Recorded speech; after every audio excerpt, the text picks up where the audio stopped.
The great chamber of Oriental Prime was built to hold thousands, and on this day, it did. Representatives from 42 species filled the curved rows of seats that rose like steps around the central speaking platform. The ceiling above them was transparent, showing the cold stars outside the station. It was meant to remind everyone who sat here that they were small, that the universe was large, and that cooperation was the only sane choice. Today that reminder meant nothing. Clear's throat. Ambassador Leasai of the Valley stood on the central platform. She was small even by the standards of her own people. Her body was thin and pale, her skin carrying the faint shimmer that all Valisi had, like light trapped just beneath the surface.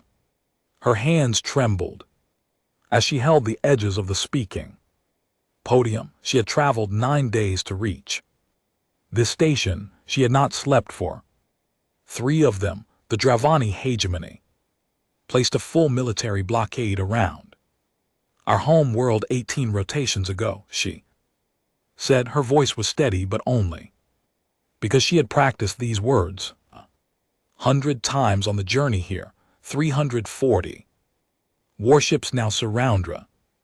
No supply vessels may enter, no civilian ships may leave. Our atmospheric generators require fuel shipments every 20 rotations. We have 6 rotations of fuel remaining. After that, the generators will fail and our atmosphere will begin to collapse. Within 2 rotations of generator failure, the air on the surface will become toxic.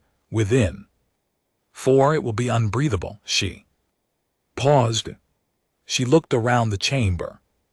Hundreds of eyes and things that served as eyes looked back at her, some with pity, some with nothing at all. We are not a military species, Lissy continued. We have no warships, we have no weapons.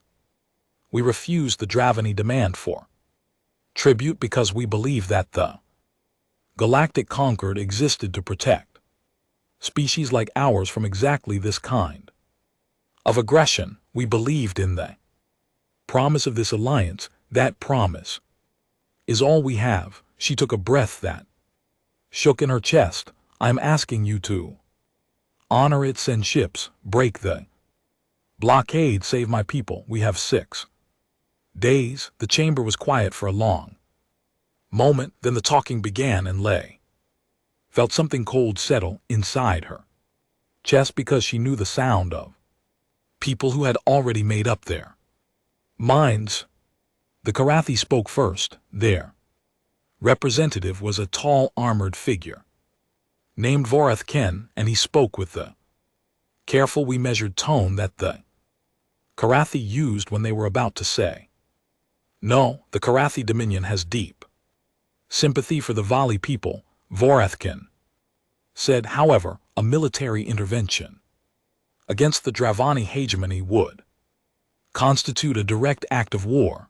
The Dravani maintain a fleet of over 9,000 vessels across their territory. The Karathi Dominion has concluded that the strategic risk of intervention outweighs the potential benefit. We recommend continued diplomatic engagement. Diplomatic engagement. Lee had heard those words before. They meant letters, strongly worded letters that the Davani would use to clean their boots. Orvin spoke next. They were a species of mathematicians, and their representative, a thin creature with 6 eyes, presented the situation as an equation. The cost of military intervention. Clear's throat. He measured in ships' lives, and economic disruption was placed on one side. The value of the Velisi home world, measured in strategic importance, resource output, and population, was placed on the other. The equation did not balance. The Orvin calculation Bureau considers the losses acceptable within projected galactic stability. Models, the representative said as if it were discussing the weather. Acceptable. Losses, Lay gripped the podium harder.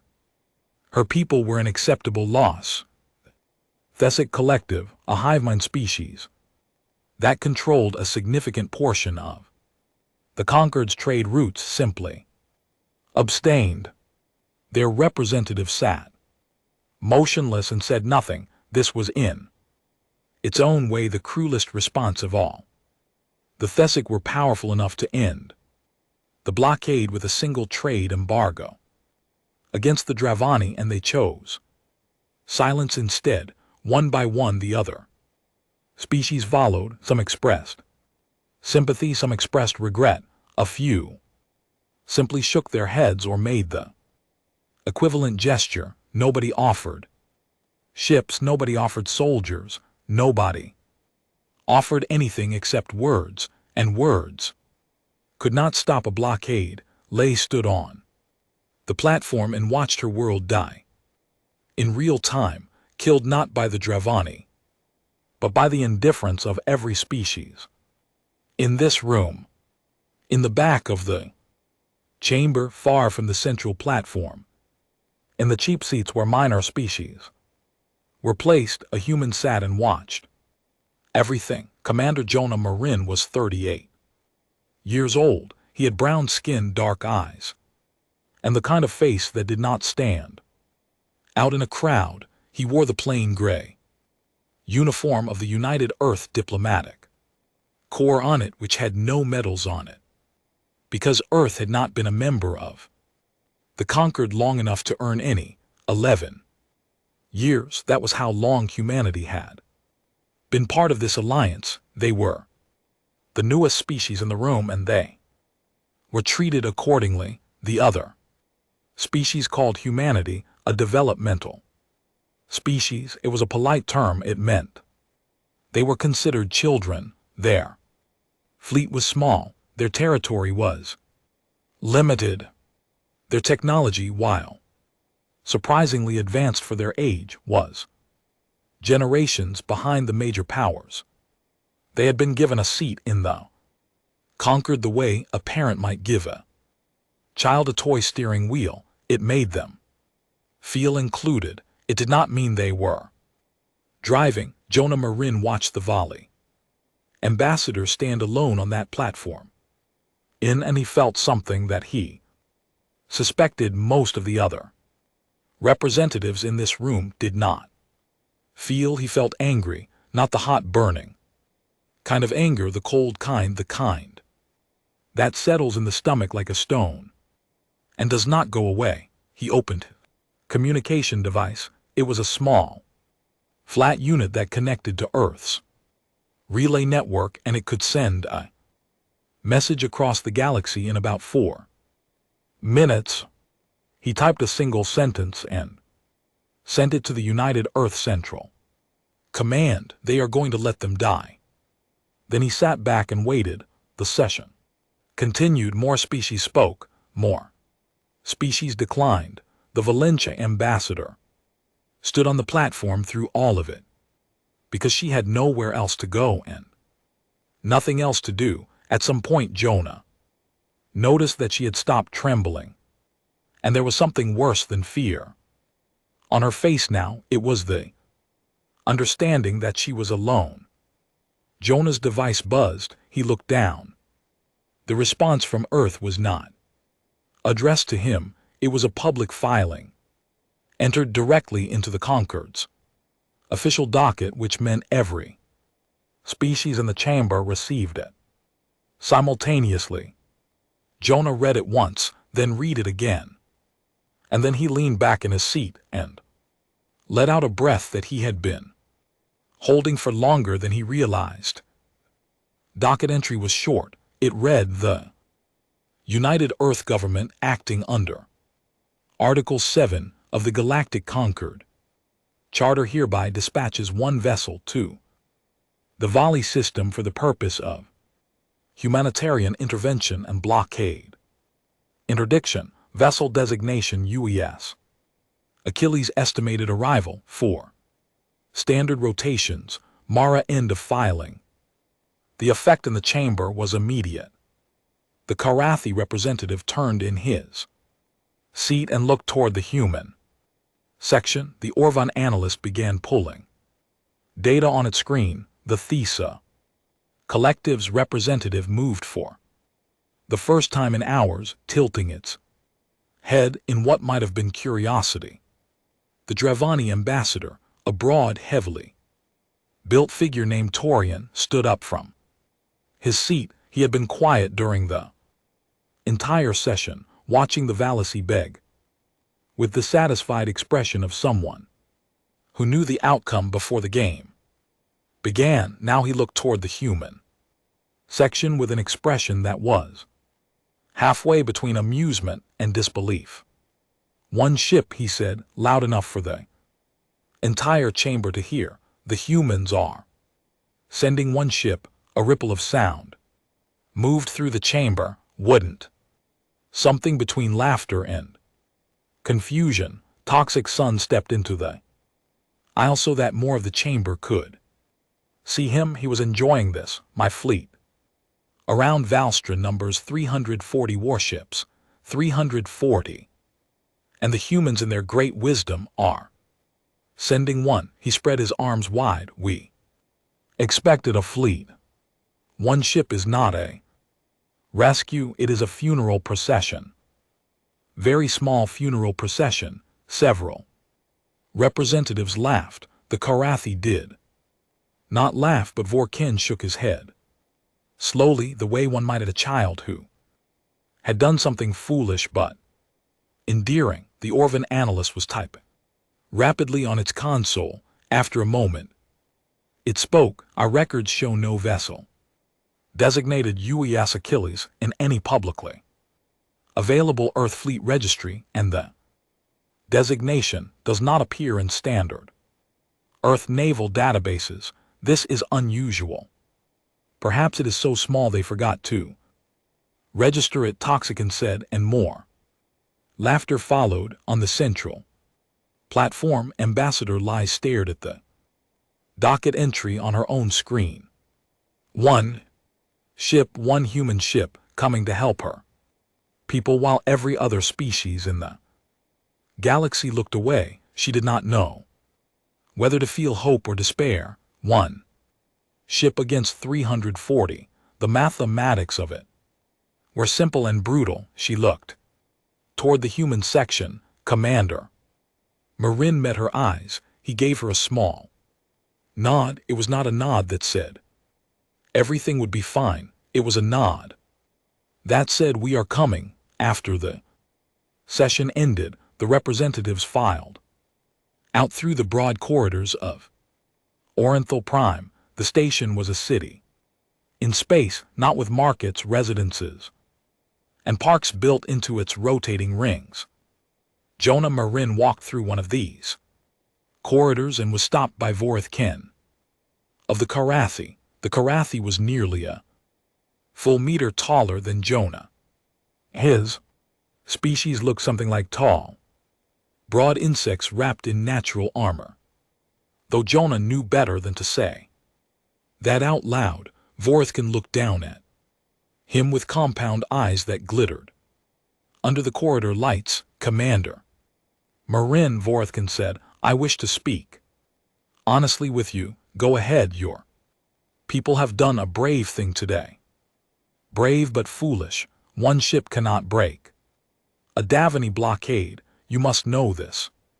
Your ship will be destroyed, your crew will die, and the Vali will still perish. The only difference is that humans will die alongside them." Jonah looked up at the Karathi for a long moment. "You might be right," he said. "Then why do it?" Jonah thought about this question. He thought about all the ways he could answer it. He could talk about strategy, about politics, about the long game of building alliances. All of those things were true in a way, but they were not the real answer, because someone had to. He said simply. Vorken stared at him. Among the Karathi, military decisions were made through careful calculation of Risk and reward, the idea of sending a single ship into certain destruction because someone had to was not a concept that fit easily into their thinking. Your species is very strange, Commander. Vorethkin said finally. I know, Jonah said, so that's what makes it interesting. He continued walking. Behind him, Vorethkin stood in the corridor and watched him go, snorts. And there was something in his compound eyes that he could not quite name. It was not pity exactly, it was not admiration. It was closer to the feeling one gets when watching someone walk calmly toward a fire. Later that evening, Jonah sat in his small quarters on Orenthal Prime and received a second message from Earth. This one was private, encrypted, and addressed only to him. It was from Admiral Constance Wu, the head of United Earth Naval Command. The message read, Jonah, I know what you are thinking. You are thinking that we are sending 4,200 people to their deaths. I want you to know that I thought the same thing when I first read the mission brief. Then I read the file on the Achilles. You have been in the Navy for 31 years, and I have never seen anything like it. I don't know if one ship can break a blockade of 340, but if any ship in the galaxy can do it, it's this one. Trust the ship. Trust the captain, and when the other species ask you what we are doing, smile. Don't explain, just smile. Ooh, Jonah read the message 3 times. Then he closed it and looked out his small window at the stars, somewhere out there in the dark between those stars. A single ship was already moving. It was moving fast. It was moving toward the volley system. It was moving toward 340 warships that stood between it and an innocent world, and the rest of the galaxy thought it was a joke. On the Davani flagship orbiting high above the volley home world, Marshal Tak Vane received the report about the human ship with mild amusement. He was a veteran of 11 campaigns, a commander who had broken worlds and shattered fleets. He had earned his rank through blood and fire, and he did not lose sleep over a single ship crewed by a species that had barely learned to travel between stars. One ship, he said to his aide, setting down the report. They send one ship. These humans are either very brave or very stupid, perhaps both. Marshal, his aide offered. Vane grunted. Assign a scout wing to intercept. 4 ships should be more than enough. If the humans will not turn back on their own, we will turn them back, and if they refuse to turn back, Marshal Vane looked at his aide with flat, cold eyes. NSH, then the scout wing will have target practice. He turned back to the viewport and looked down at the Velisi world below. It was a beautiful planet in its way, blue and white with swirling clouds and crystalline mountain ranges that caught the sunlight. In 6 days its atmosphere would begin to die, and the Velisi with it, they would surrender long before then. They always did. Every species broke eventually. It was just a matter of pressure and time. A single human ship was not going to change that. It was not going to change anything. He was sure of it. Down on the surface of Valstra, Ambassador Liza's message reached the Valley High Council. 1 ship. The humans were sending 1 ship. Council members looked at each other with expressions of confusion and fragile, impossible hope. 1 ship said. Elder Tavery, the oldest member of the council, what can 1 ship do? I do not know, said another council member, but the humans are the only ones who answered. In the silence that followed, a young Valley child pressed her face against a window and looked up at the sky. She could not see the Dravani ships from the surface, but she knew they were there, circling like predators above the clouds. Her mother had told her that help was coming. She had asked how much help, and her mother had said, one ship. One ship sounded very small, but it also sounded like something, and something was better than the nothing that everyone else had offered. The child watched the sky and waited. The galaxy watched and waited.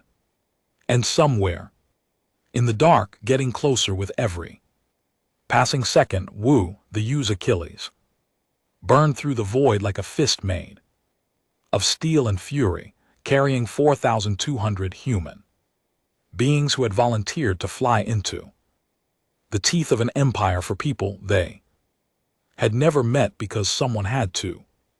The first thing that anyone noticed about the UES Achilles was that it was ugly. This was not a matter of opinion. It was a fact that even the humans who built it would freely admit.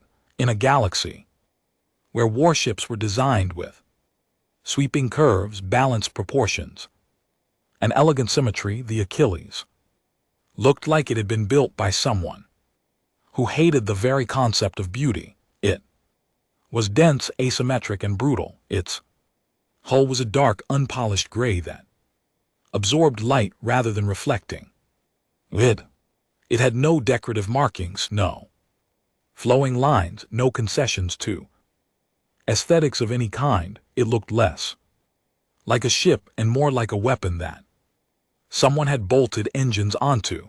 The Karathi built warships that looked like blades. The Dravani built warships that looked like armored fists. The Orvan built warships that looked like mathematical proofs given physical form. Humanity built the Achilles, and it looked like a promise of violence. Captain Ria Vasquez stood on the bridge of this ugly, magnificent ship and watched the stars streak past on the main display. She was 44 years old, with black hair cut short, brown skin, and eyes that had the flat, calm quality of someone who had seen enough to know that panic was a luxury she could not afford.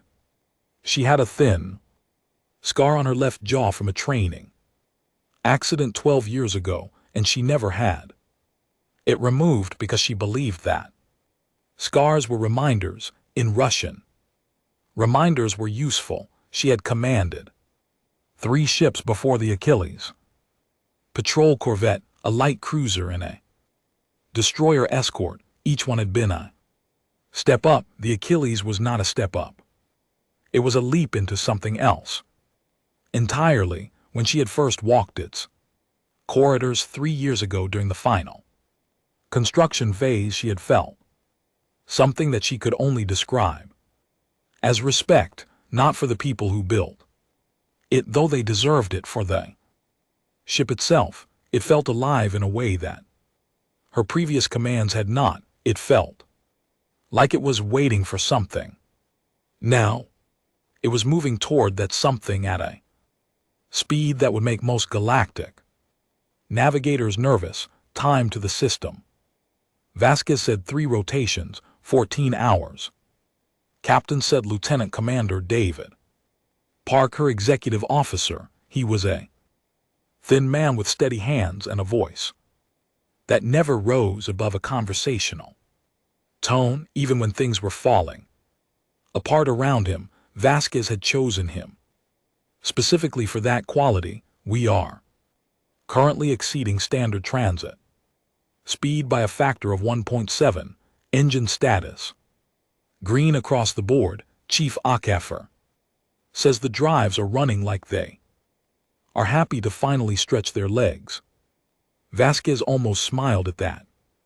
Chief Engineer Adiz Akafer treated the Achilles engines the way some people treated their children, with fierce love, constant worry, and absolute refusal to let anyone else touch them without permission. Good, Vasquez said. Assemble the senior staff in the briefing room. Full mission brief in 30 minutes. The briefing room of the Achilles was a plane on a gray space, with a large table in the center and a holographic display built into its surface. 12 officers sat around it. Vasquez stood at the head and activated the display. The volley system appeared in blue light above the table with 340 red markers arranged in 3 concentric rings around the planet Valstra. This is what we are flying into, Vasquez said. 340 Dravani warships in a standard 3-layer blockade formation. Outer ring is their light screening force. Cruisers, destroyers, fast attack ships. Their job is to detect and intercept anything coming in. Second ring is their main battle line, heavy cruisers, battleships and their carrier group. Third ring, closest to the planet, is their siege line. These are the ships with the weapons pointed at the surface. Hoy, if to try anything, these are the ships that will shoot. She let the image rotate slowly so everyone could see the full picture. We are one ship, she continued. I will not insult your intelligence by pretending that those numbers are not a problem. They are, but numbers are not the only thing that matters in a fight, and this ship was built for exactly this kind of situation. She tapped the display and the image of the Dravani fleet was replaced by a detailed diagram of the Achilles itself. The officers looked at it with the quiet pride of people who knew their ship well but never got tired of seeing what it could do. For those of you who are new to this crew, let me explain what you are serving on.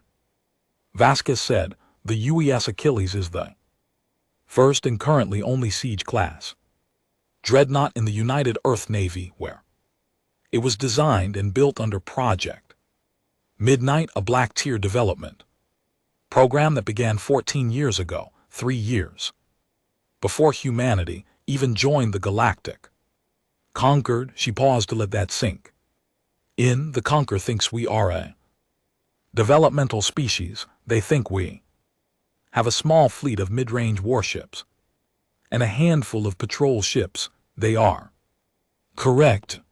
That is our public fleet. The Achilles is not part of our public fleet. The Achilles was built in a classified shipyard in the asteroid belt behind Jupiter, and until 48 hours ago, no species outside of humanity knew it existed. Lieutenant Commander Park spoke up. Captain, if I may, the question on everyone's mind is going to be the same.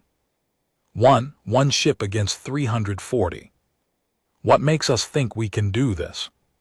Vasquez nodded. She had expected the question, Juana, and she respected Park for asking it directly rather than letting it sit unspoken. The answer is doctrine, she said. Every other navy in the galaxy is built on the same basic principle. Ships fight in fleets. You win battles by having more ships, better ships, or better positioning. The major powers build their navies around fleet engagements because that is how wars between large powers are fought. She brought up a new image on the display. It was a simple text document titled Doctrine Singular Force Projection. Humanity looked at the galaxy and asked a different question. Vasquez said, not how do we win a fleet battle, we asked. What if we cannot bring a fleet? What if we are alone? What if we have to fight everyone at once with nothing but what we brought with us? The Achilles is the answer to that question. It is not a fleet ship, it is a fleet replacement. She began walking through the ship's systems, and with each one she described, the room grew a little quieter. The hull was not standard armor. It was an adaptive composite that contained billions of microscopic sensors and reactive elements. When struck by a weapon, the hull analyzed the energy type, frequency and impact pattern, and then physically restructured itself at the point of impact to better resist that specific type of damage. The more you shot at it, the harder it became to hurt. No two impacts would do the same amount of damage because the hull learned from each one. The weapons were extensive. The Achilles carried more firepower than most species put on an entire battle group. Beam arrays, missile batteries, point defense networks, and close-range plasma projectors lined its hull like teeth, but the centerpiece was the spinal mount kinetic accelerator, weapon that ran the entire length of the ship's central axis.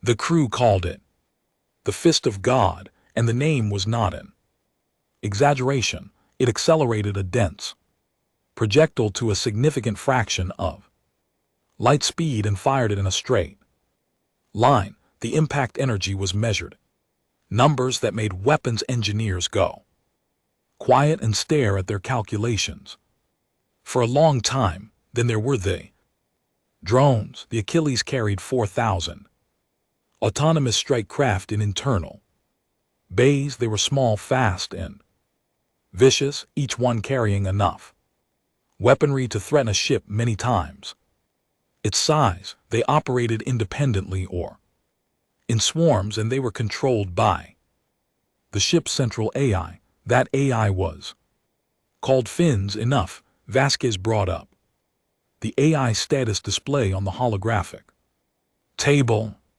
Unlike most ship systems, which were represented by green status indicators, Felon X was represented by a slowly pulsing blue circle. It looked almost like a heartbeat. Phalanx is not a standard ship AI, Vasquez said. Most ship AIs handle navigation, communications, and basic system management.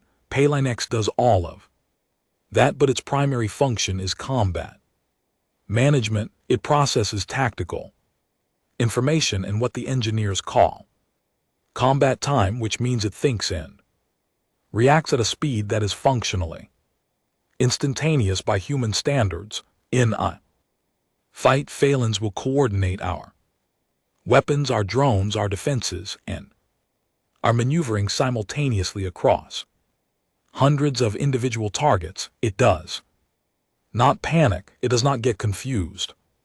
When it does not get tired, a voice came from the room speakers. It was calm, measured, and had a quality that was difficult to describe. It sounded like a person, but a person who had never once in their life felt uncertain about anything. I appreciate the introduction, Captain Failing said. I should note for the benefit of the crew that I have already begun analyzing the Dravani blockade formation based on available intelligence data. I have identified 17 structural weaknesses in their defensive geometry and have developed 43 engagement scenarios ranked by probability of success. Would you like me to present them? Not yet, Vasquez said. We will go over scenarios after the brief. For now, hold. Understood. Standing by, Vasquez looked around the table at her officers. She saw 12 faces looking back at her. Some were nervous, some were excited, all of them were paying very close attention. Our mission orders are clear, she said. Break the blockade, protect the volley. Do not fire first, but if fired upon, leave nothing that can follow us home. She let those words hang in the air. We are going to be outnumbered 340 to 1. We are going to be surrounded. We are going to take damage, and some of us may not come back. I will not promise you that everyone survives this, but I will promise you this: that ship out there, the one we're standing inside right now, was built for this moment. Every plate of armor, every weapon, every line of code in phalanx systems. It was all built for the day when humanity would have to stand alone against impossible odds and refuse to back down. She straightened up. We are that day. Dismissed, the officers filed out. Park stayed behind as he always did. Captain, he said quietly, do you believe we can do this? Vasquez looked at the holographic display still showing the 340 red markers around the Velesi home. World, I believe we are going to try, she said, and I believe this ship will not let us down. That is not exactly the same thing as saying yes. No, Vasquez agreed. It is not. Far away in the intelligence division of the Karathi Dominion, an analyst named Sarath Voss sat in a dark room filled with screens and tried to understand what she was looking at. Sarah was very good at her job. She had been tracking human military development for 6 years, and she had assembled a detailed picture of their navy, every ship class, every base, every patrol route. The humans were not particularly secretive, at least not compared to some species.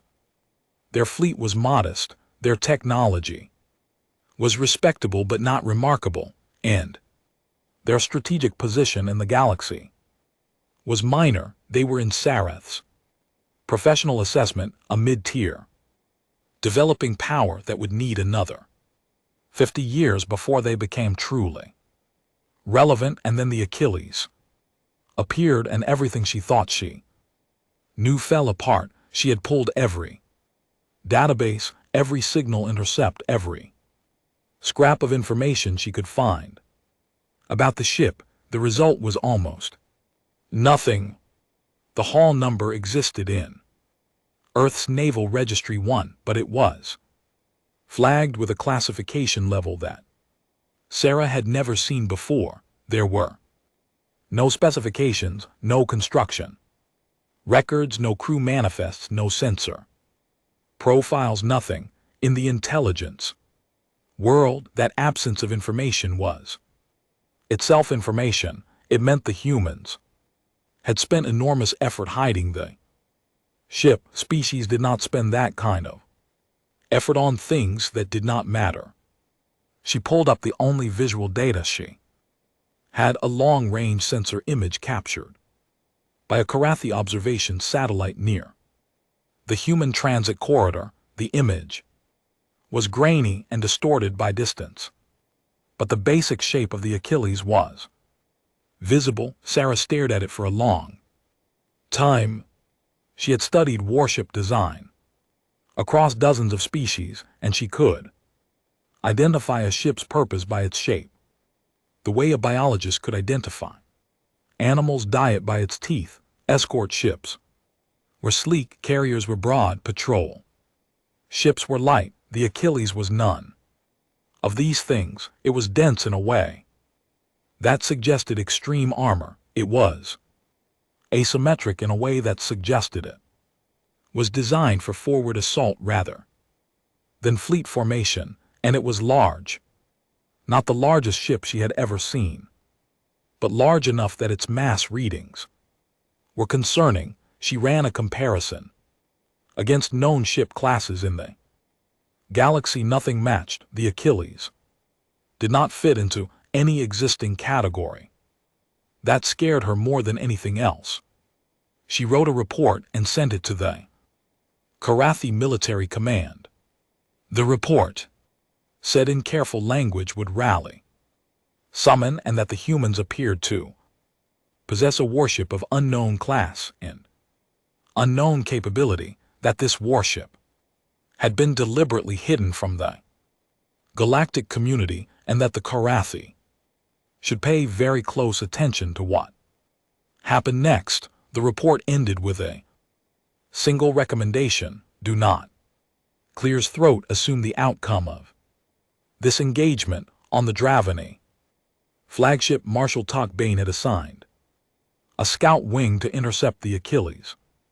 4 fast cruisers under the command of Wing Commander Draven CS, a young officer who was hungry for advancement and eager to prove himself. Vane had chosen him because the task was simple.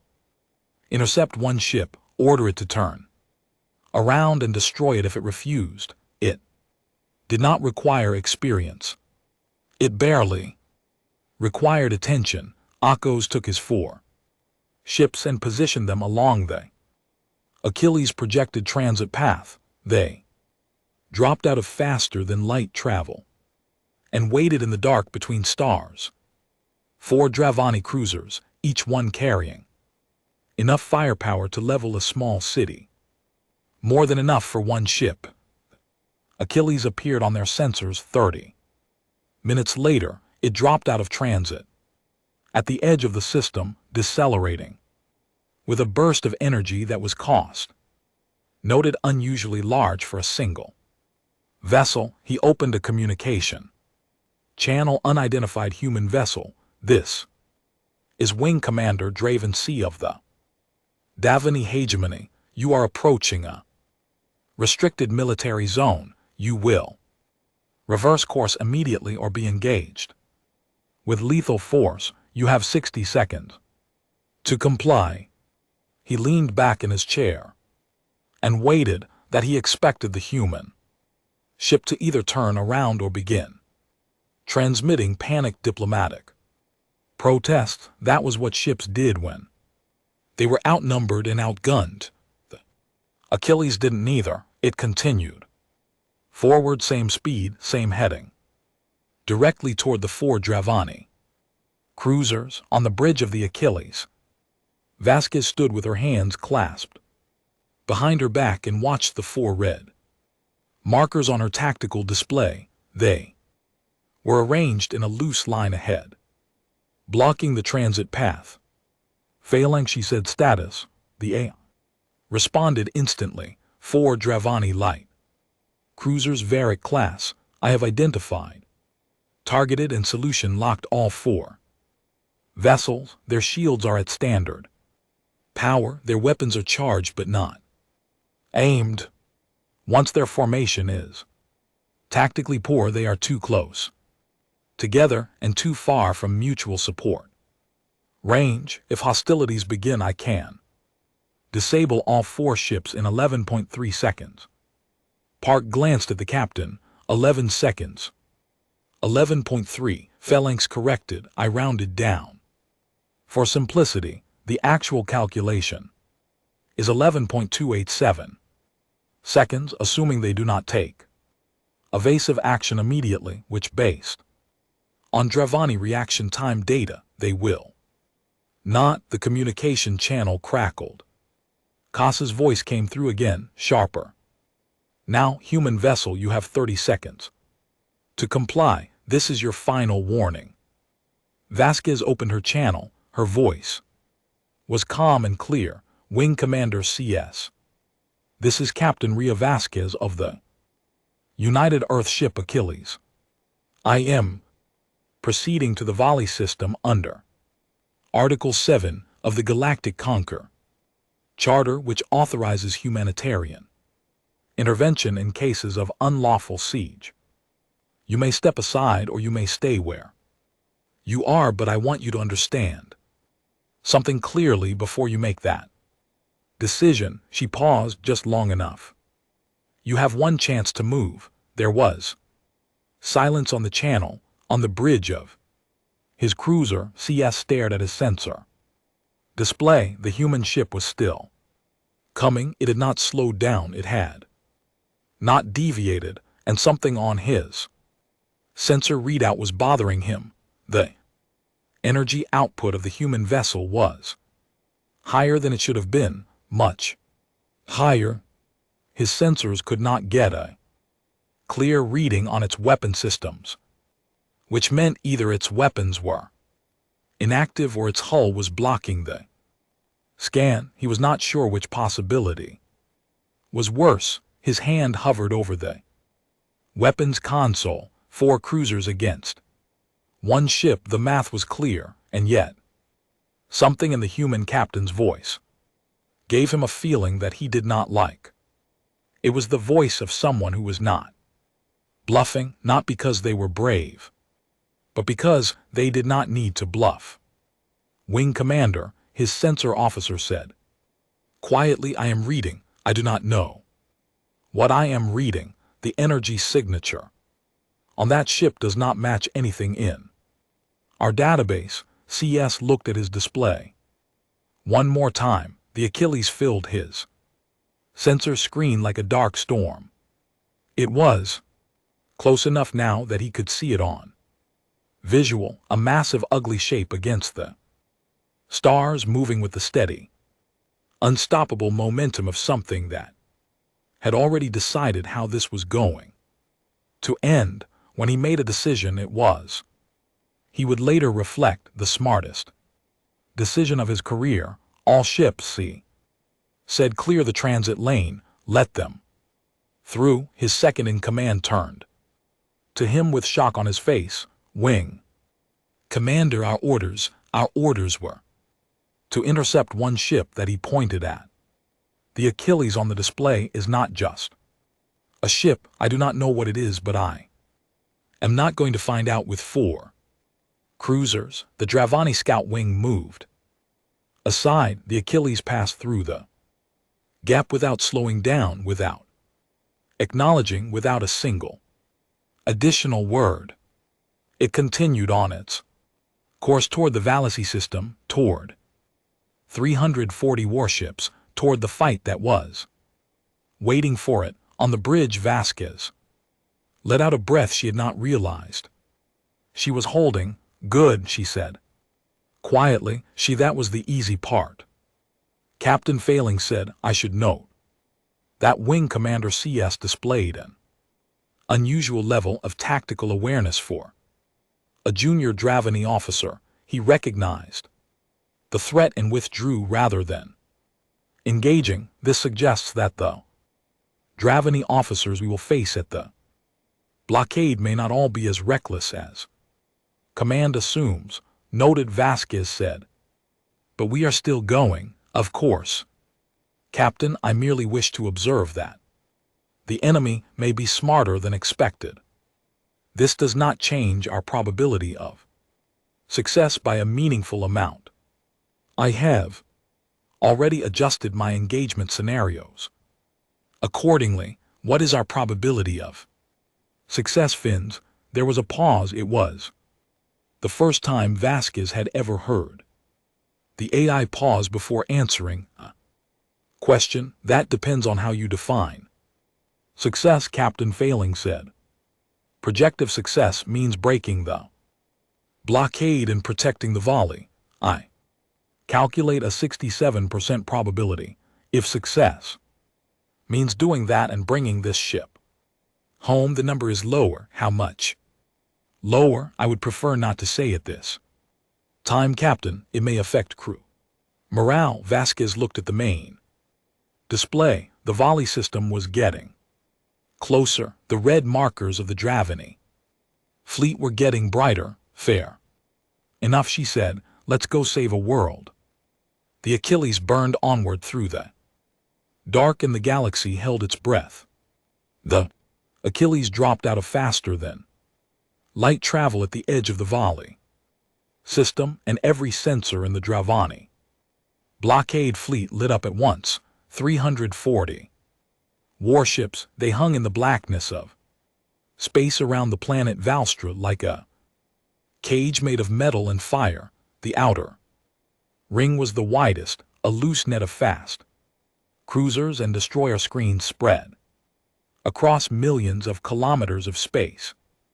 The second ring was tighter, packed with heavy cruisers, battleships, and the fleet carrier group. The third ring, closest to the planet, was the sea line, the ships with their weapons aimed downward, ready to burn the surface if the volley stepped out of line. It was by any standard an overwhelming display of military power, the kind of force that made species surrender before the first shot was fired, the kind of force that said you have already lost, and the only question is how much you want to suffer before you accept it. Into this cage of steel and fury came one ship, which the Achilles decelerated with a flare of energy that the Dravani sensors read as a small sun appearing at the edge of their detection range. It came to a relative stop and hung there alone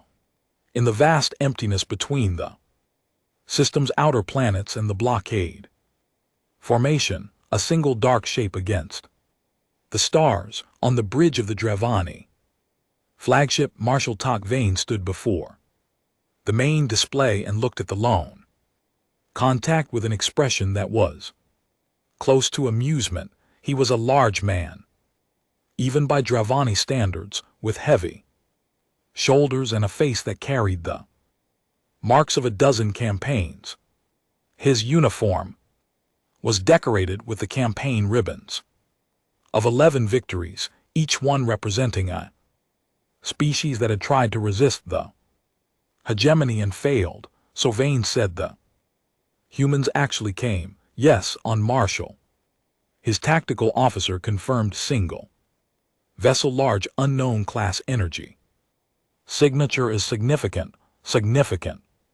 How? The tactical officer hesitated. Its power output is higher than our flagship. Marshal Vane turned to look at him. One ship has a higher power output than the largest warship in this fleet. Yes, Marshal, considerably higher. Vane was quiet for a moment. Then he turned back to the display. He was not the kind of man who was easily unsettled, but he filed that information away in the part of his mind that kept track of things that did not fit the expected pattern. Still, one ship. Whatever its power output, it was one ship against 340. The mathematics of war were not complicated.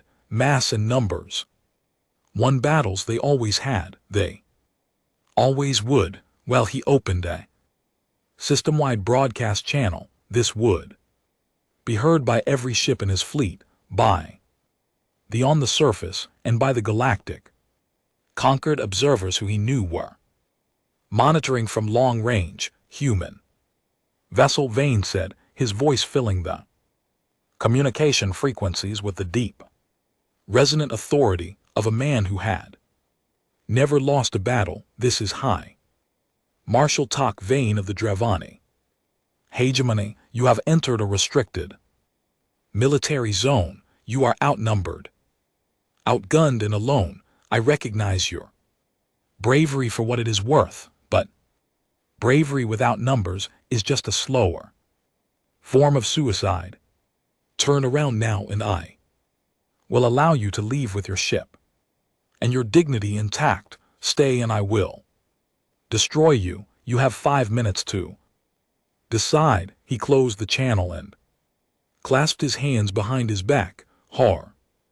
He expected the human ship to turn around. Bravery was one thing, stupidity was another. No sane commander would stay. The response came in less than 30 seconds. Captain Ria Vasquez's voice filled the bridge of the Dravani flagship and every other bridge in the fleet. In the surface of Valstra, in the observation post of 12 species watching from the edges of the system, her voice was calm, not the calm of someone who was afraid and hiding it, the calm of someone who had made peace with what was about to happen and had decided to move forward anyway.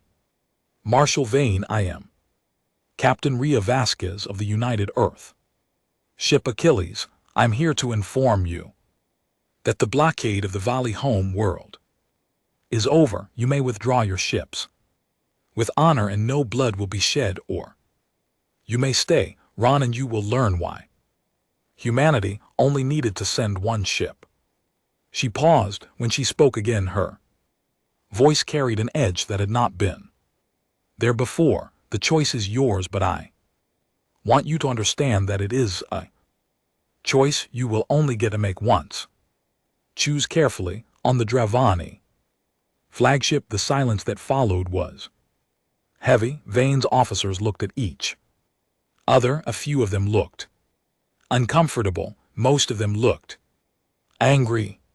The Dravani were not a species that responded well to being told what to do by anyone, least of all by a single ship from a species they considered barely worth noticing. Vane's jaw tightened. He had offered mercy. Humans had thrown it back in his face. Outer ring, he said. Engage.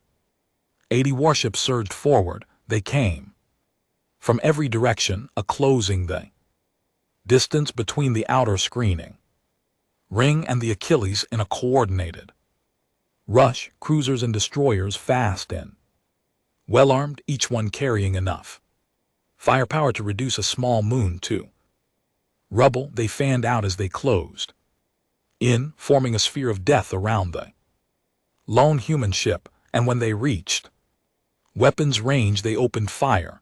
The first volley hit the Achilles like a storm. Beam weapons, plasma bolts, kinetic rounds, and guided missiles converged on the single target from 80 different angles. The space around the Achilles turned white with the light of impact. Energy splashed across its hull. Explosions bloomed against its surface. From a distance, it looked like the ship was being consumed by fire.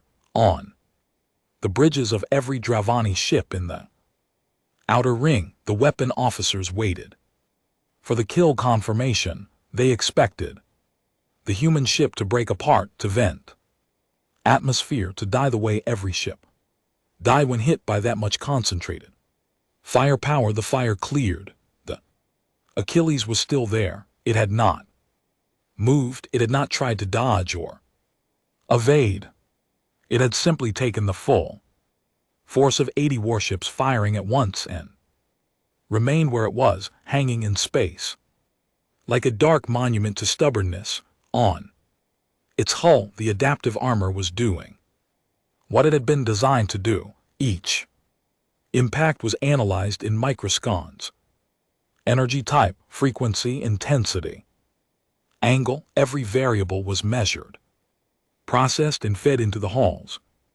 Restructuring algorithms, the billions of reactive elements in the armor shifted, hardened, and reorganized themselves. Where the first volley had scorched and pitted the hull, the second volley did less. When the third volley did less than that, the Dravani were shooting at a ship that was learning from their fire, and they did not know it yet. On the bridge of the Achilles, the world was noise and motion.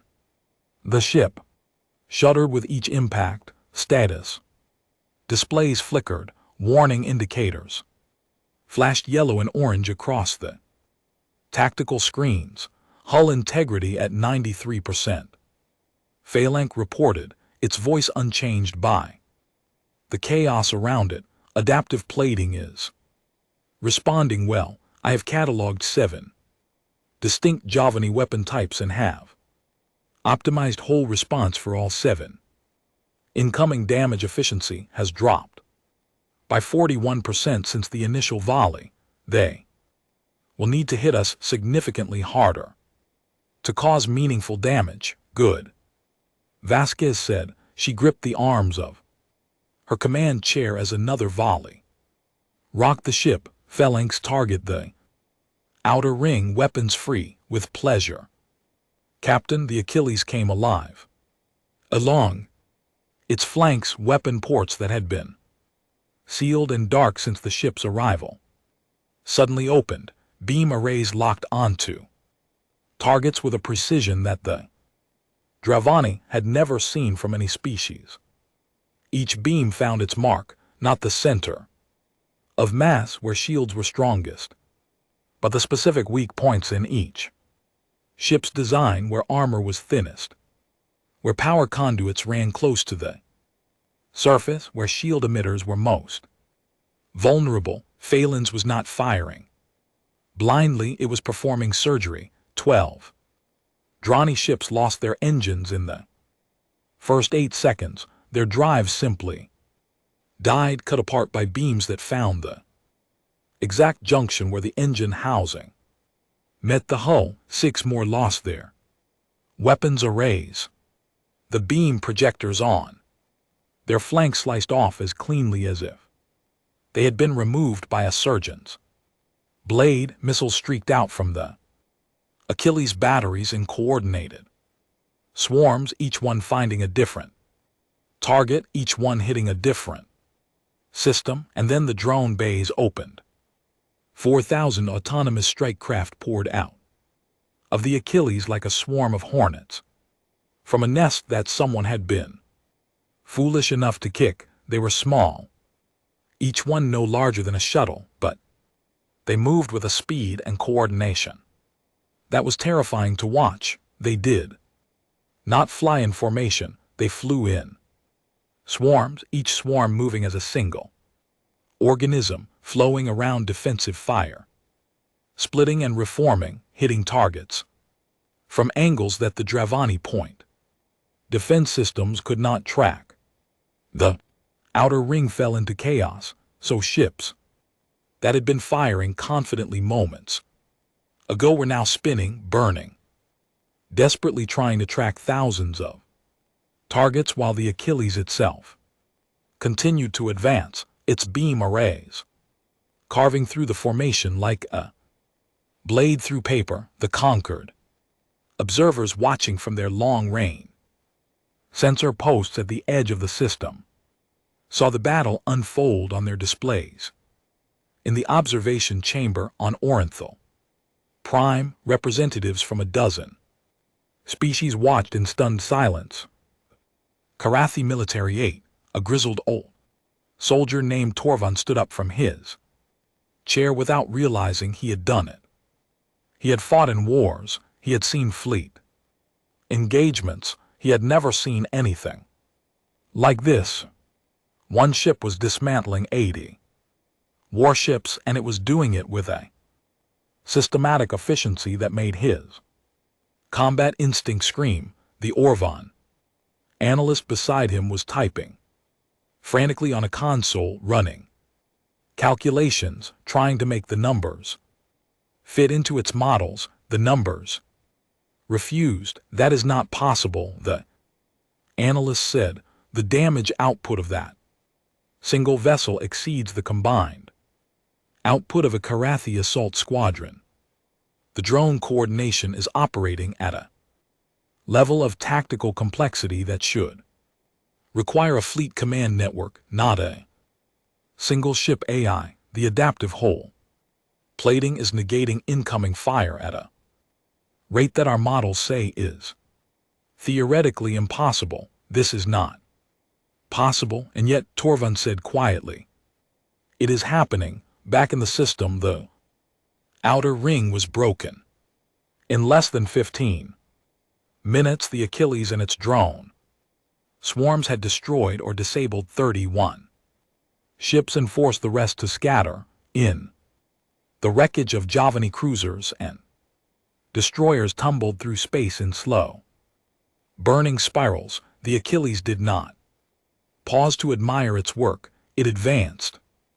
On the Dravani flagship, Marshal Vane watched the destruction of his outer ring with an expression that had gone from disbelief to cold, focused fury. He had underestimated the humans. He could admit that to himself. He would not make the same mistake twice. Second ring as he ordered, full engagement all ships. I want that thing surrounded and destroyed. The main battle line moved.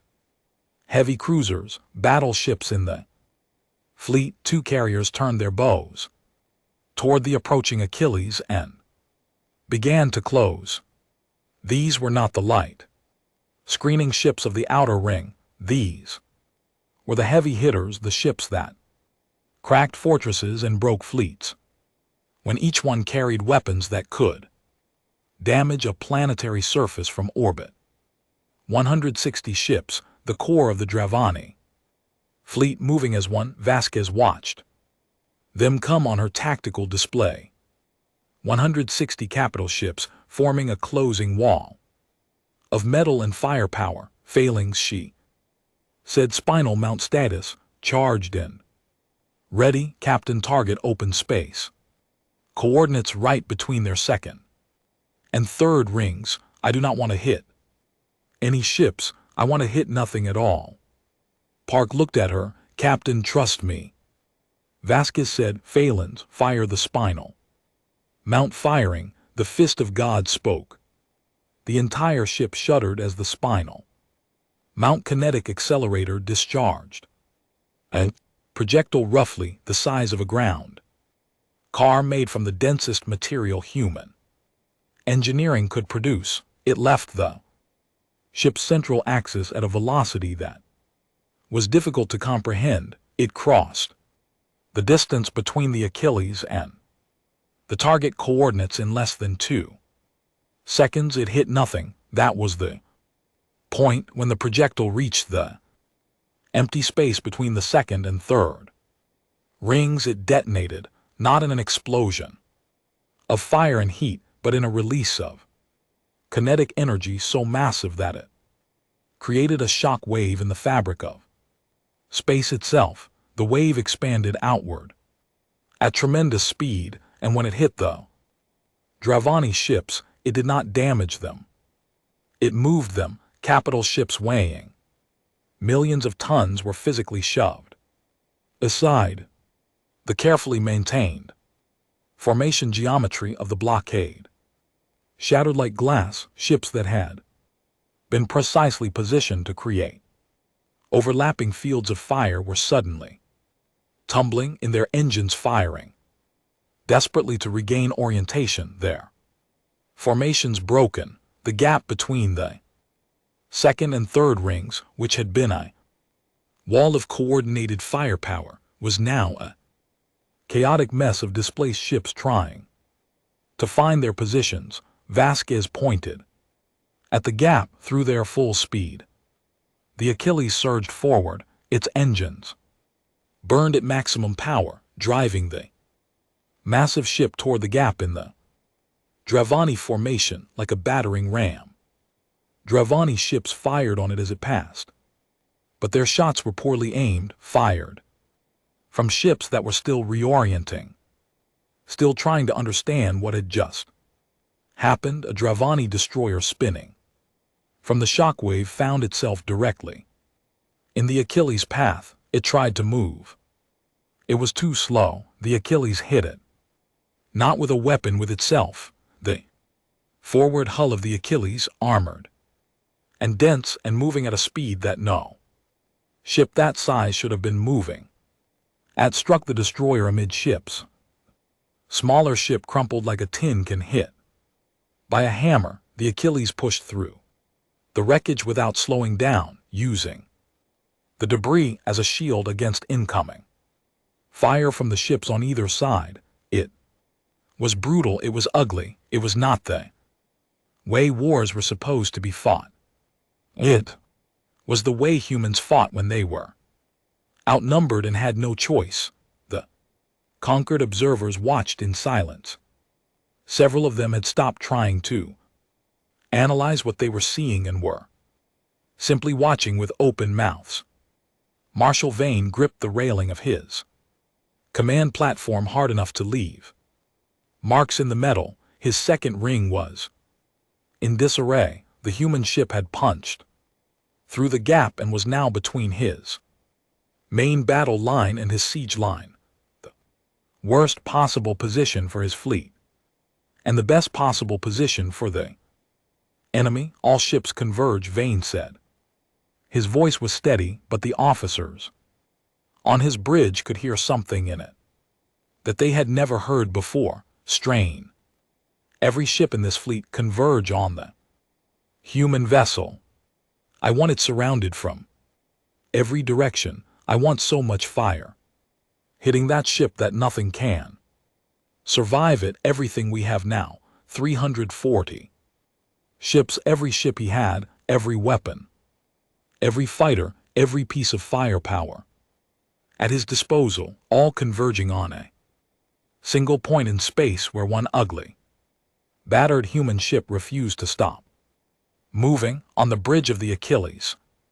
The tactical display turned red. Contacts closing from every direction.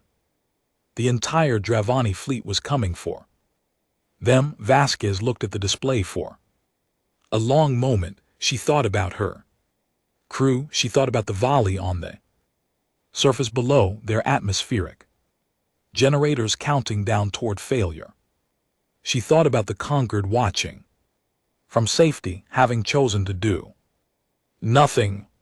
She thought about Earth. Billions of people who would not know the outcome of this fight for hours, who had sent their ship and their people into the dark because it was the right thing to do. She took a breath. Phalans, she said, and her voice carried the weight of everything she had just thought about. Protocol Thermopylae.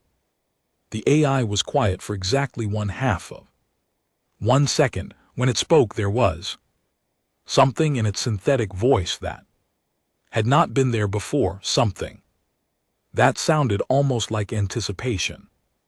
With pleasure, Captain, and the Achilles began to change.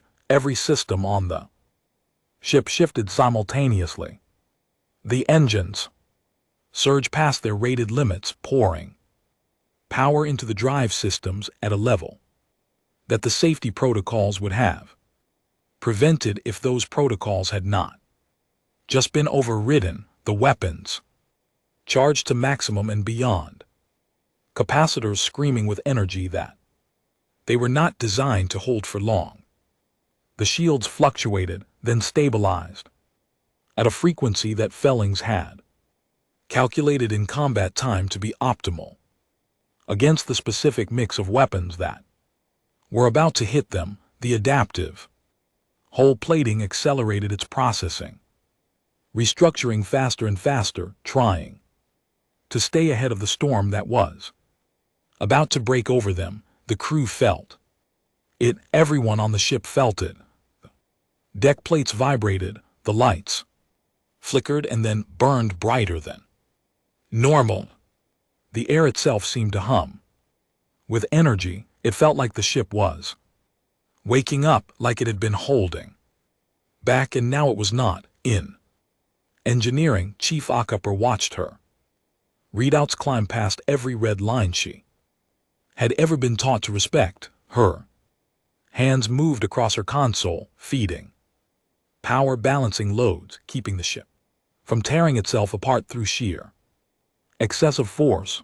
Captain, she said, over Thecam, if we hold protocol Thermopylae for more than 40 minutes, this ship will start taking structural damage that I cannot repair in the field. After 60 minutes, I cannot guarantee hull integrity. Understood, Chief.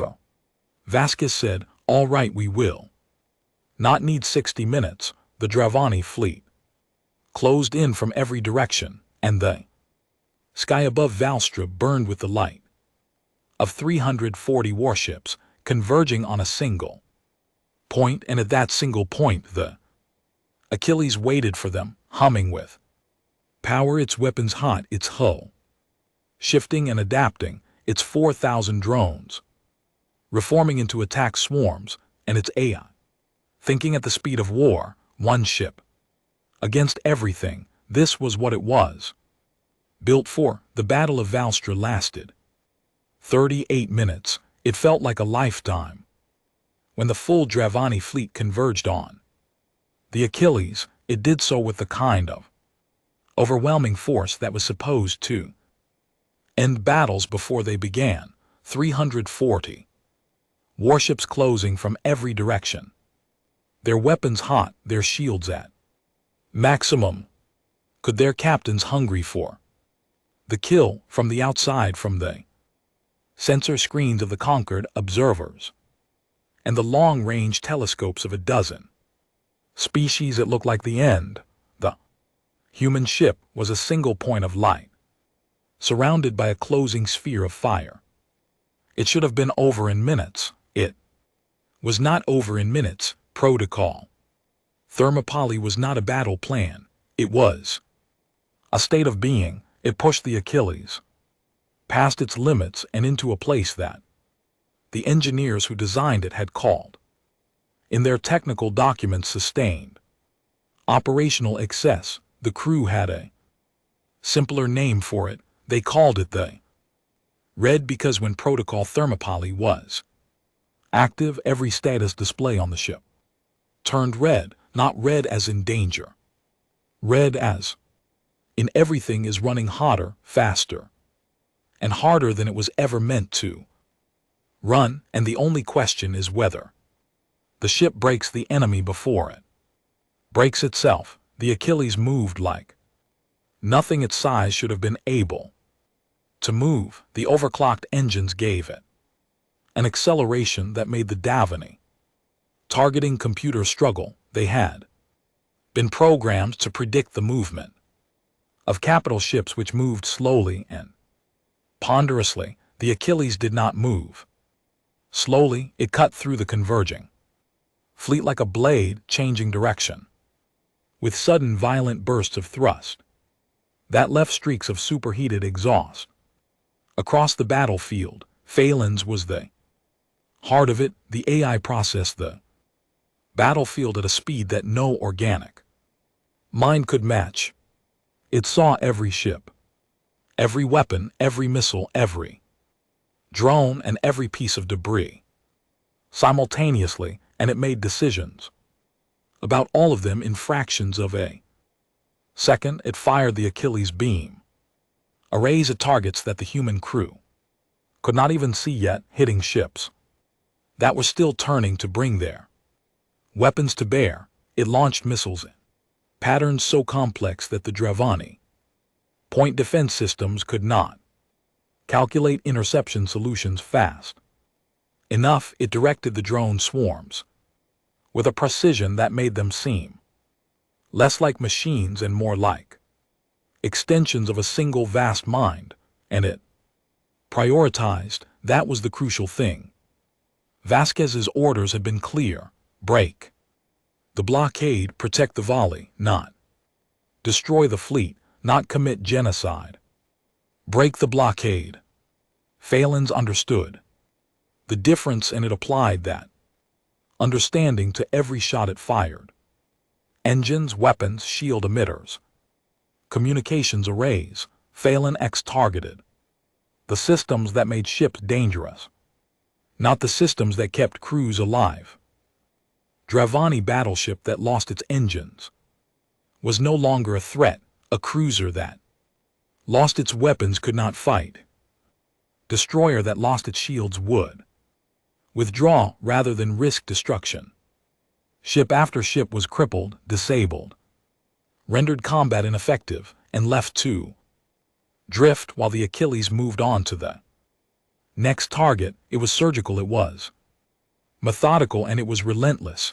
In the first 10 minutes, the Achilles disabled 26 ships and destroyed 11 others that had positioned themselves too aggressively to allow for precision targeting. The drone swarms added another 15 disabled contacts. The Dravani formation, which had been a closing sphere of coordinated firepower, began to develop gaps as ships fell out of the fight. But the Dravani were not helpless. They were a species that had fought wars for centuries. They adapted. After the initial shock, the Dravani captains began to coordinate. They stopped trying to hit the Achilles with long-range fire, which the adaptive hull was negating with increasing efficiency, and began closing to point blank range where the sheer volume of fire would overwhelm any defense. They sent their own fighter squadrons to engage the drone swarms. They positioned their remaining heavy ships in tight clusters, creating overlapping fields of fire that even Fallen had to respect. The Achilles started taking real damage. A concentrated volley from a Dravani battleship group struck the port side of the hull and overloaded the adaptive Plating in that section, the armor, pushed beyond its capacity to restructure, simply failed. A section of the hull the size of a building peeled away and tumbled into space, venting atmosphere from 3 interior decks. Hull breach decks 14 through 16, port side failings reported, emergency. Bulkhead sealed, 17 crew members in. Affected sections, 12 confirmed. Evacuated, 5 unaccounted for. Vasquez's hands tightened on her chair. 5 people, 5 of her people possibly dead, possibly trapped and sealed. Compartments with no air. She pushed the thought down. She would mourn later. Right now she had a battle to fight. Redistribute hull plating to compensate. She ordered, phalanx adjust defensive. Priorities, keep that side away from. Concentrated fire, already done. Captain and I have rotated our orientation to present the strongest remaining hull sections to the densest enemy formations. The battle continued. The Achilles pushed deeper into the Dravani fleet, heading for the sea line around Valstra. Every meter of progress was paid for in damage. Missile swarm overwhelmed the point defense on the starboard quarter and detonated against the hull, destroying a drone bay and the 600 autonomous craft. Still inside it, a Dravani destroyer rammed the Achilles forward section in a suicide attack, crumpling its own hull against the human ship's armor and taking a chunk of plating with it. On the bridge, a support beam broke loose from the ceiling and crashed down onto the navigation console. The navigator, Lieutenant Shen, was thrown from her seat. She hit the deck hard and did not get up. Her 2 crew members rushed to her side. The console was destroyed. Navigation is down, Park reported, his voice steady despite the blood running from a cut on his forehead. Failings. Take over navigation, Vasquez said. Done, the AI replied. I have been running parallel navigation calculations. Since the battle began, there will be no loss of maneuvering capability. Minutes ground by 15 minutes 20. The Achilles was bleeding now. Fires burned in sections that the damage control teams could not reach. The spinal mount kinetic accelerator had been fired 4 more times, each shot cracking the formation of the fleet, but the barrel housing was showing stress fractures.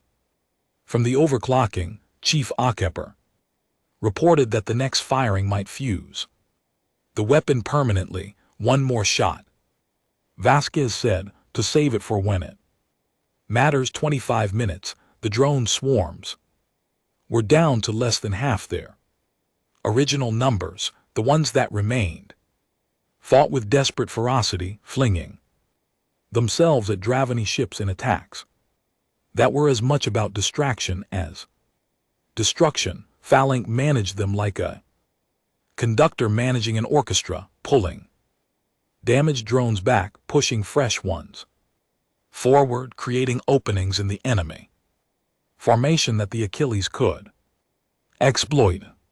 For 30 minutes the Achilles had pushed through the second ring entirely and was now engaging the siege line, the ships closest to the planet. These ships had not been expecting a direct assault. They had been positioned to threaten the Velesi, not to fight a battle. When the Achilles came at them with its remaining weapons blazing and its hull burning, they scattered. Some of them did not scatter fast enough.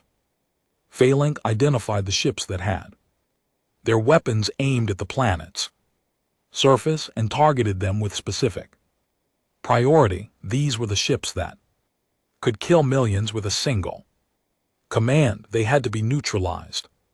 First, beam arrays sliced through engine housings, missiles found weapon ports. Drone swarms surrounded carriers and tore their fighter bays apart. 35 minutes. The siege line was broken. The Dravani ships closest to Valstra were drifting, disabled their weapons. Silent the path between the Achilles and the planet was clear, but the rest of the fleet was still fighting. On the Dravani flagship, Marshal Takbane stood before his tactical display and stared at the carnage. 98 of his ships were destroyed. Over 160 more were disabled or too damaged to fight. Effectively, the rest were still engaging, but their coordination was failing. Captains were making individual decisions, some pressing the attack, others pulling back to regroup. The fleet was no longer fighting as one. It was fighting as a collection of frightened, angry individuals, and the human ship was still moving. That was the thing that Vane could not get past. The Achilles was wounded. He could see it on his sensors. Sections of its hull were gone. Fires were visible on its surface. Its drone complement was reduced. Its energy output was fluctuating, which meant its power systems were strained. It was hurt. It was bleeding. It was burning. And it had not stopped, not once, not for a single second had it slowed down or turned away or shown any sign that it was considering retreat. It just kept coming, kept fighting, kept pushing forward, as if stopping was simply not something it was capable of doing. Vane had broken fleets before. He knew what it looked like when the fight went out of an enemy. He knew the moment when a ship's captain decided that survival was more important than victory. When the engines turned away and the weapons fell silent, he had seen it 100 times. He was not seeing it now. The Achilles was damaged beyond what any ship should be able to sustain and still function.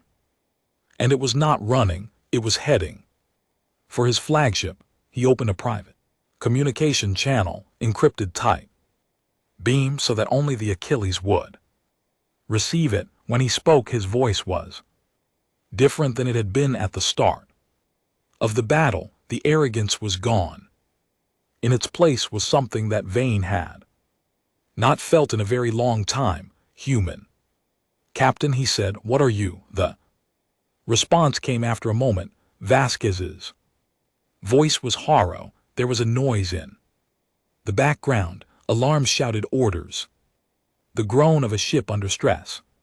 When she appeared on the visual channel, Vane saw a woman with a gash on her forehead that was bleeding freely, standing on a bridge that was half lit by emergency lighting. Behind her, crew members worked frantically at damaged consoles. Sparks fell from a broken conduit in the ceiling. She looked like someone who was standing in the middle of a disaster.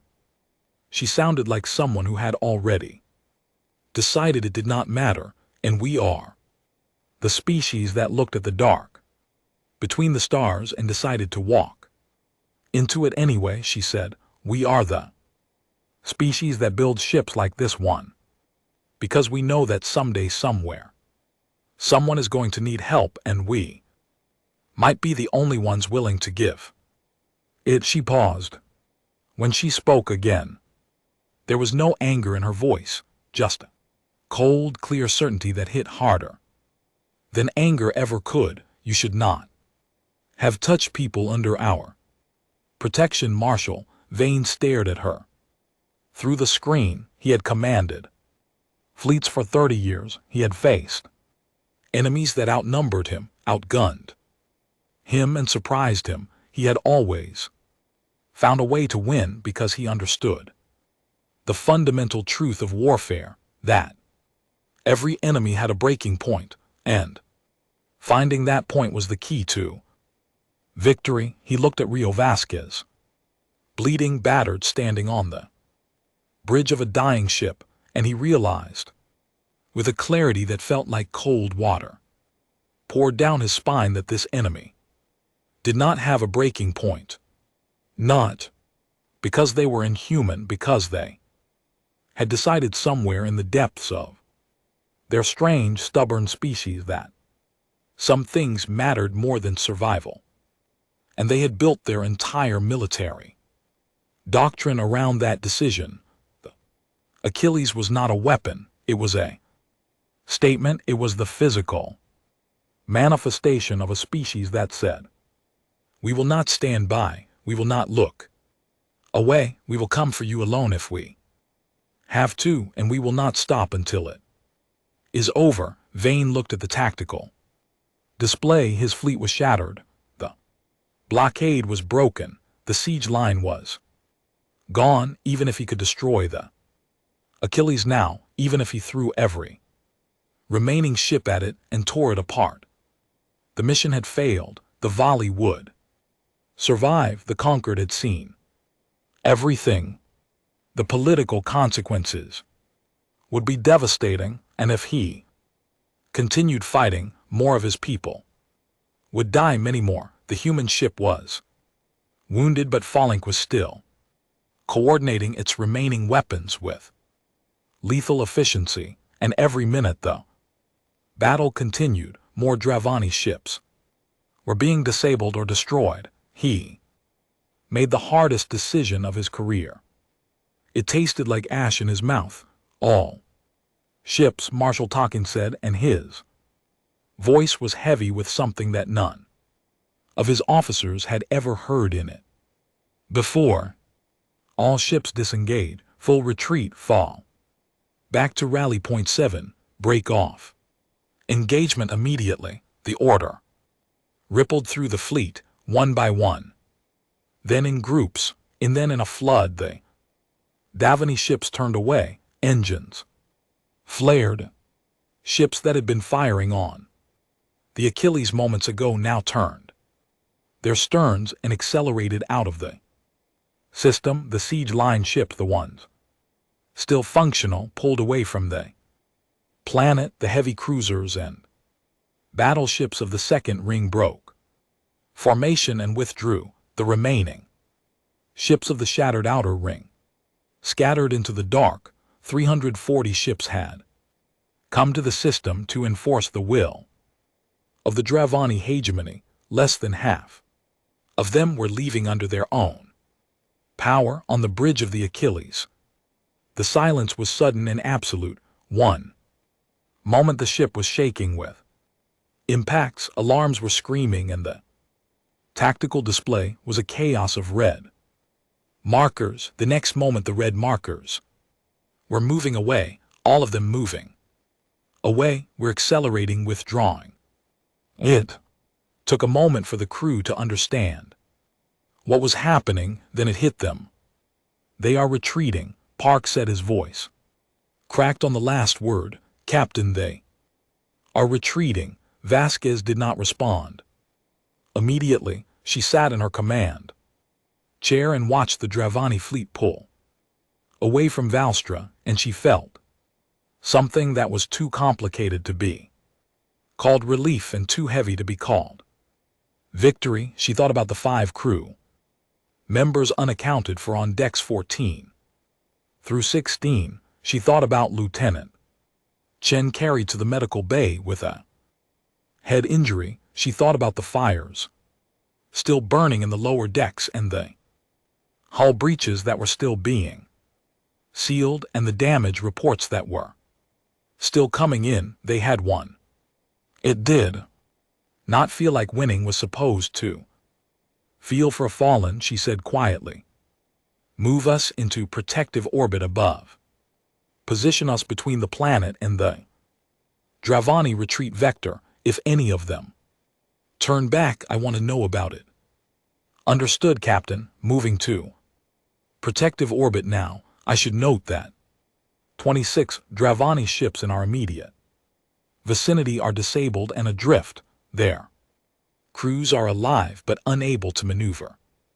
Standard protocol would suggest send a general broadcast on the Dravani emergency frequency." Vasquez said, "Tell Then we will not fire on rescue ships. They can come collect their wounded. Park looked at her, several officers on.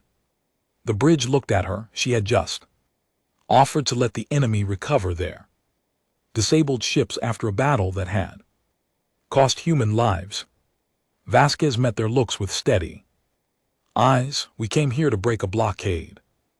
Not to kill people. The blockade is broken. The killing is done. On the surface of Valstra, the volley watched the sky change. The sensor readings that had shown 340 hostile contacts surrounding their world began to clear, one by one.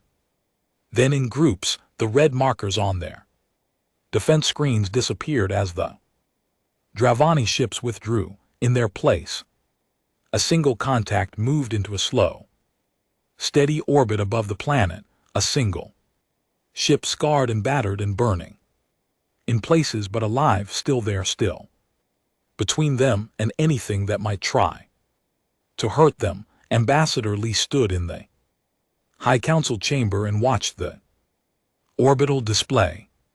The atmospheric generators, which had been counting down toward failure, still had fuel for 4 more days, enough time for supply ships to arrive now that the blockade was gone. He heard people were going to live. She pressed her hands against the display and wept. The other council members wept with her. Elder Tavery, the oldest among them, looked at the single contact on the display, the one ship that had come when no one else would, and said a word in the old Velesi language that had not been spoken in generations. It was a word that meant something close to shield bearer, someone who stands between the helpless and the harm. On Orvonthal Prime, the conquered observation chamber was silent for a long time after the battle ended.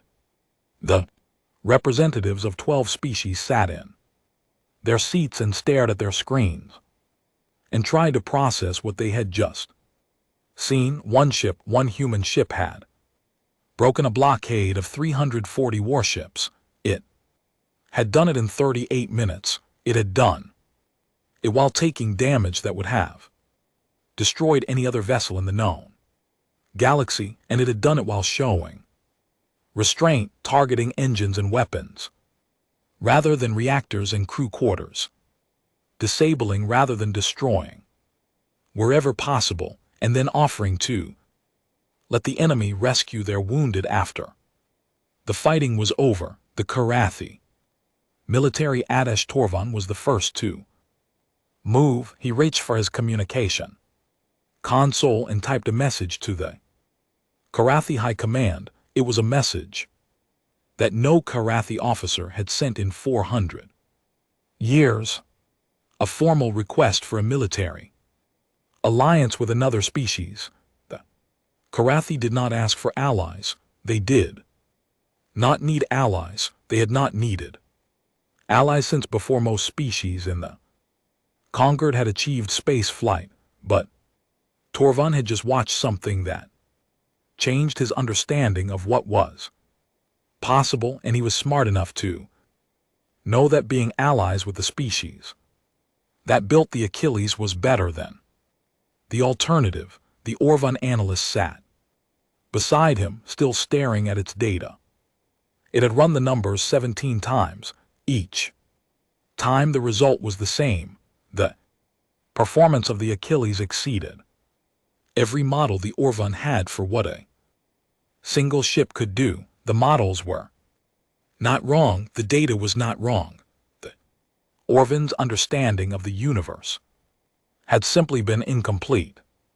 It turned to the representative, who had been silent and motionless throughout the entire battle. This changes everything, the analyst said. The fake representative, for the first time in the entire crisis, spoke. Yes, it said. It does.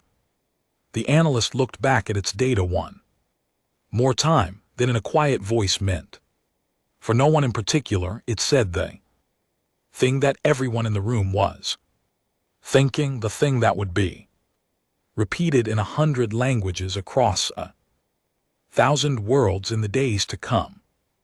They sent one ship because one ship was a warning. If they had sent a fleet, it would have been a declaration. The words hung in the air like smoke. Nobody disagreed. In orbit above Valstra, the Achilles turned slowly in the starlight, its scarred hull catching the glow of the Velisi sun. Fire still burned in its wounded sections. Repair crews worked in the blackness of space, sealing breaches, welding plates, pulling debris from the hull. Inside, the medical bays were full. Damage control teams fought fires and repaired systems that had been pushed past their breaking point. Captain Vasquez walked the corridors of her ship and looked at her crew. They were exhausted. Many were wounded. Some were missing. The count was still coming in, but she knew that not everyone had survived. She stopped at a viewport and looked down at the planet below. It was beautiful, blue and white with crystal mountains that caught the light. It was alive. It was going to stay alive. That mattered. That had to matter enough. She pressed her hand against the viewport and whispered a number. 31. That was how many crew members the Achilles had lost. 31 people who had come to save a world and would not be going home. She would remember every name. She would make sure the galaxy remembered why they died.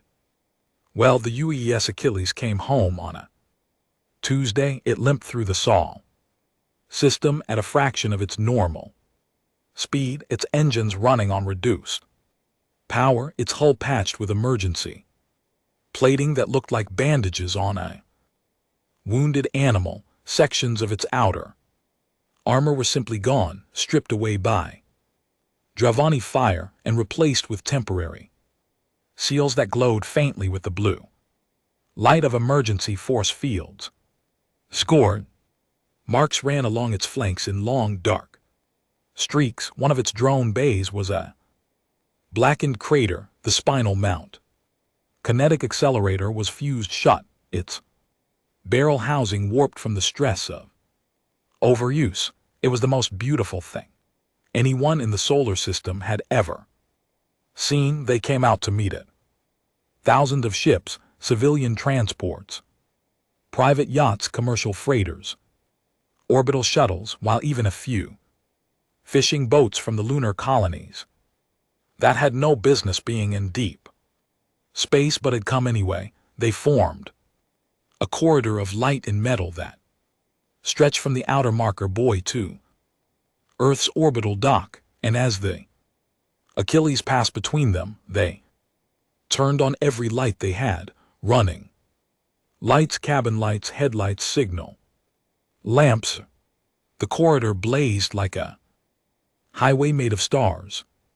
Inside the civilian ships, people pressed against viewports and stared at the Achilles as it passed. Some of them cheered, some of them cried. Many of them held up handwritten signs that the crew of the Achilles could not possibly read from that distance, but it did not matter. The gesture was the thing. Welcome home. Thank you. You are not forgot. The news drones swarmed around the ship like insects, their cameras broadcasting every angle to every screen on Earth and every human colony in the solar system. The images they captured would become some of the most famous photographs in human history. The battered hull of the Achilles, scarred and burned and broken in places, moving slowly through a sea of civilian lights, coming home from the fight that changed everything. Captain Ria Vasquez stood on the outer hall for the arrival. This was an old naval tradition that had been carried from the oceans of Earth to the darkness of space. The captain standing on the deck. As the ship entered port, she wore her full dress uniform, pressed and clean. Sharp contrast to the damaged hull. Beneath her boots, the magnetic clamps in her boots held her to the surface as the ship moved in, and the thin energy field of her suit kept her alive in the vacuum. She stood at attention and saluted, not the civilian fleet, not the cameras, not the cheering crowds watching on their screens back on Earth. She saluted the 31 crew members who were not standing beside her, the 31 who had gone to save a world and had given everything they had, including their lives. Their names were displayed on the Achilles' main communication screen, visible to every ship in the corridor, scrolling slowly in white text against a black background. In San Maria Tours, Petty Officer Second as James Wukong, Lieutenant Sarah Oe, Chief Warrant Officer Pavel Marzov. The names went on. 31 names, 31 people who would never see Earth again. The corridor of civilian ships went quiet as the names scrolled past. The cheering stopped, the lights stayed on, but the voices fell silent. It was for a moment a corridor of mourning as much as a corridor of welcome, and that was exactly right, because you could not separate the two. The victory and the cost, the pride and the grief, they were the same thing. Achilles docked at Earth's primary orbital station, and the crew disembarked into the arms of their families, their friends, and a world that could not stop saying thank you. 3 months passed, the galaxy changed. At the Galactic Concord, the session that reconvened to discuss the aftermath of the Valley crisis was very different from the one that had preceded it. The same species sat in the same seats in the same great chamber on Orenthal Prime, but the atmosphere was unrecognizable.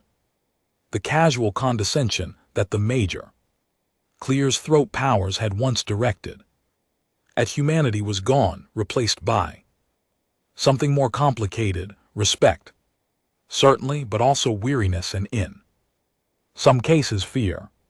Humanity's file in the Concord database had been updated. The old designation, developmental species, had been quietly removed. In its place was a new classification that had been created specifically for them because no existing category fit. The new designation was Apex Singular Threat. The definition, written by a committee of military analysts from 6 species, was precise and clinical: a species possessing the capability to deploy single asset that constitutes a strategic level threat to established military powers. The definition was accurate. It was also several species noted privately terrifying because it did not say the Achilles constitutes strategic level threat. It said a single asset. 1. The implication was clear. If the humans could build one ship like the Achilles, they could build more, and the fact that they had kept it secret for years, that no one in the galaxy had known it existed until the moment it was needed, raised a question that made intelligence agencies across the galaxy very uncomfortable. What else were they humans hiding? Commander Jonah Marin addressed the Concord for the first time as a full representative, not a junior liaison. Earth had been elevated to a senior seat, a position that normally required decades of membership and significant political maneuvering. Snort's humanity had earned it in 38 minutes. Jonah stood on the central platform where Ambassador Lee had stood 3 months ago, begging for help. He looked out at the same chamber, the same curved rows of seats, the same representatives who had voted to let the Vesti die. He had prepared a speech. He had revised it 11 times. In the end, he threw out the prepared version and spoke from memory because what he wanted to say was too important to read from a screen. 11 years ago, Jonah said, humanity joined this conquered because we believed in collective security. We believed that the purpose of this alliance was to protect the species within it, to stand together against aggression and to clear's throat, ensure that no people would be left to face destruction alone. He paused. The chamber was very quiet. 3 months ago, we watched every species in this chamber vote to let an innocent world die. We sat in this room and listened to calculations about acceptable losses. We heard strategic assessments that concluded the volley were not worth saving. We watched the most powerful civilizations in the galaxy look at a helpless people and decide that helping them was too expensive, too risky, too inconvenient. His voice did not rise. It did not need to, so we sent one ship. We sent one ship because that is what it took, because we looked at the situation and decided that if no one else was willing to do the right thing, we would do it ourselves, even if it cost us everything. 31 of our people died doing what this entire conquered should have done together. He looked around the chamber, meeting eyes, meeting the equivalent of eyes, meeting the gazes of species that had sat in these seats and done nothing while the volley counted down the days until their air ran out. We did not send the Achilles to prove a point. We sent it because people were going to die and we could not accept that. But I will not pretend that no point was proven. A point was proven. And the point is this. He straightened up. We hope sincerely that next time there is a crisis, we will not have to send a ship at all, because next time you will do the right thing yourselves.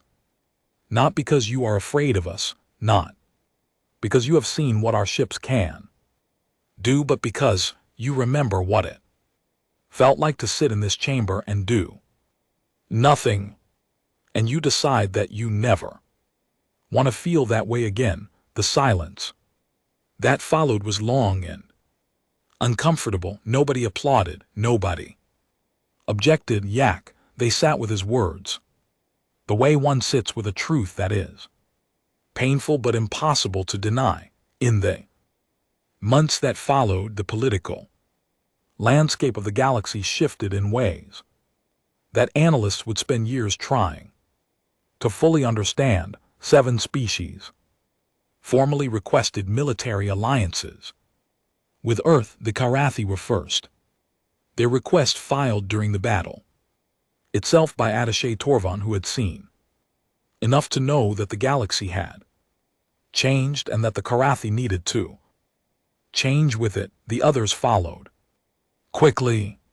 The Vali naturally, but also the Thessic Collective, which broke its long tradition of neutrality, and 4 smaller species that had been watching from the margins and had drawn their own conclusions. The Dravani hegemony, one which had ruled its corner of the galaxy through intimidation and raw military power for generations, began to fracture. Marshal Tocqueville was recalled to the hegemony capital to face Council of Inquiry. The details of the inquiry were not made public, but the result was Vane was stripped of his rank and sent to a remote garrison post on the edge of Javanese space. He did not protest. He had seen the human ship. He had spoken to its captain.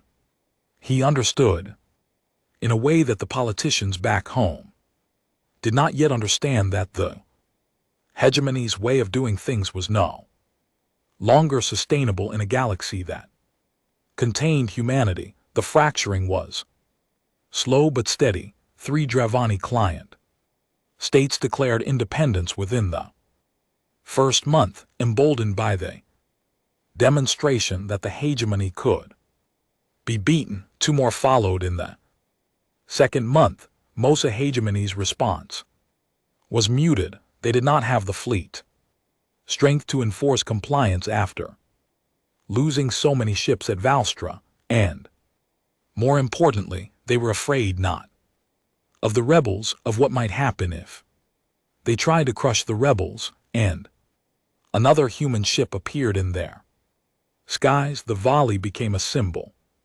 Their home world, which had been days from death, became the focal point of a new principle in galactic law. It was called the Vallacy Doctrine, and it was proposed by the collective which had remained silent during the original crisis and seemed determined to make up for that silence. Now the doctrine was simple: no species may be blockaded, besieged, or subjected to military coercion without the immediate and collective response of the galactic conquered. If the conquered failed to respond, or any member species had the legal authority to intervene independently, the doctrine passed with the largest majority vote in conquered history. Every species voted in favor, except the Davani, who abstained.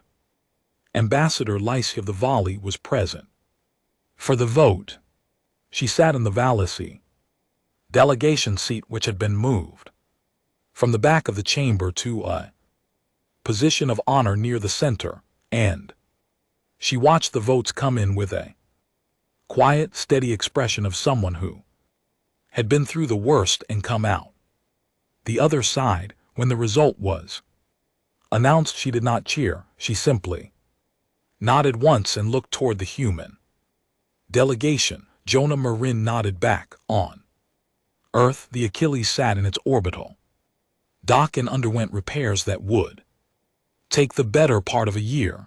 The damage was extensive, as the adaptive hull plating needed to be completely replaced across 60% of the ship's surface. The spinal mount accelerator was removed and rebuilt from scratch. 2 of the 4 drone bays were replaced entirely.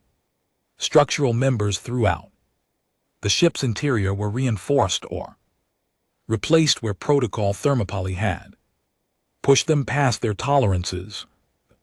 Crew was given leave, extended leave, the kind that came with a suggestion from the Admiralty that they spend some of it talking to professionals about what they had been through. Many of them did. Some of them did not need to. Some of them needed to, but did not, because they were stubborn, and stubbornness was a trait that the Achilles seemed to select for in its crew. Captain Vasquez spent her leave on Earth in a small house in the mountains of Peru that had belonged to her grandmother. She did not give interviews. She did not attend ceremonies.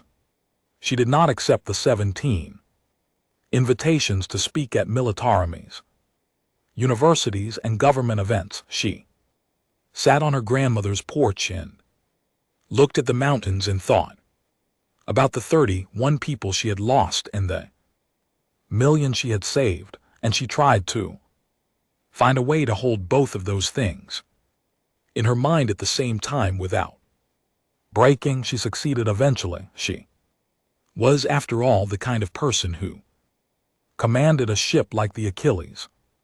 Breaking was not something she did easily. Phalanx was updated during the repairs. The AI's combat algorithms were refined based on the data from the battle. Its processing architecture was expanded. Harvey and several new tactical modules were added.